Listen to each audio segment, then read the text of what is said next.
right, we got the second of the big earnings. AT&T just dropped their numbers. Let's see how they did. Let's cover everything with you guys here today in this video. Before we get started with everything, please do like and share. Subscribe if it's your first time here, and turn on the bell notifications icon to never miss an upload from the SMT.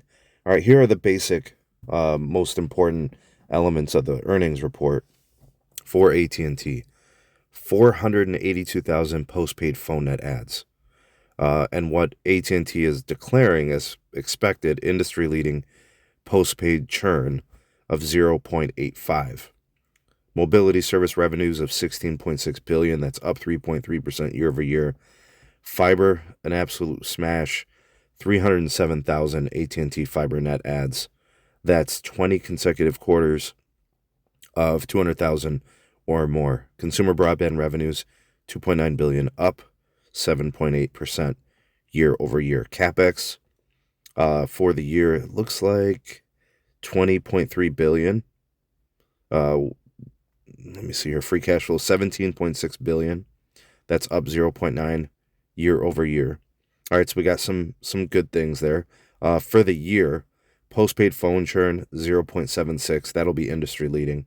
1.7 million postpaid phone net adds.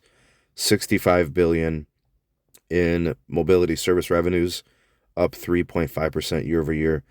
They went over 1 million fiber net adds, and they've got now 28.9 consumer and business locations passed with fiber. And with respect to the outlook, I'm looking at some of these important metrics for the dividend boys out there. Mobility EBITDA growth in the 3 to 4% range, and business wireline EBITDA to decline in the mid-teens. That was actually a weakness, continues to plague them. The business side not good for AT&T compared to at least Verizon. We could speak to that. Expected free cash flows of $16 billion plus.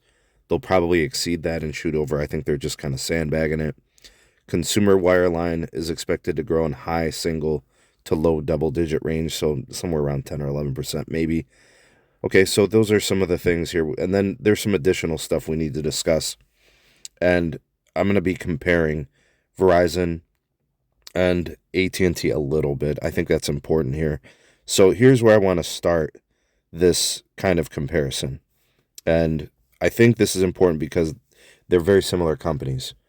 We don't see them reporting, at least not in their press release, anything about AT&T Internet Air. I'll have to go back and look for some of that and listen to some of the questions. Postpaid churn coming in at 0.85. That's a little bit higher than their previous quarters, but year over year it's only 0.1% higher. Verizon came in at 0.89. So Verizon's been flat, very consistent. AT&T has been industry leading and very low. So we'll have to continue to monitor that in 2025 because, and then obviously we need to know what T-Mobile did there because AT&T has been the leader there. And we'll just have to see where that goes. Prepaid, AT&T lost 119,000. Previous, like year over year, they lost 132,000.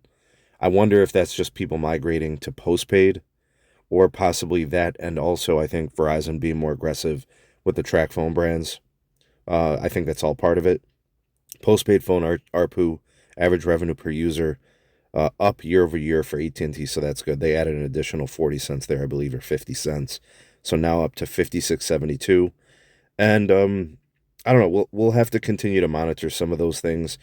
I actually think this is a pretty good quarter for AT&T. If I'm comparing it to Verizon's quarter, I think Verizon upside surprise. I think AT&T basically hit their expectations. I do think what Verizon did in the fourth quarter impacted AT&T. This was the type of quarter that if Verizon wasn't super promotional, AT&T might have gone over 500,000, right? But that was Verizon.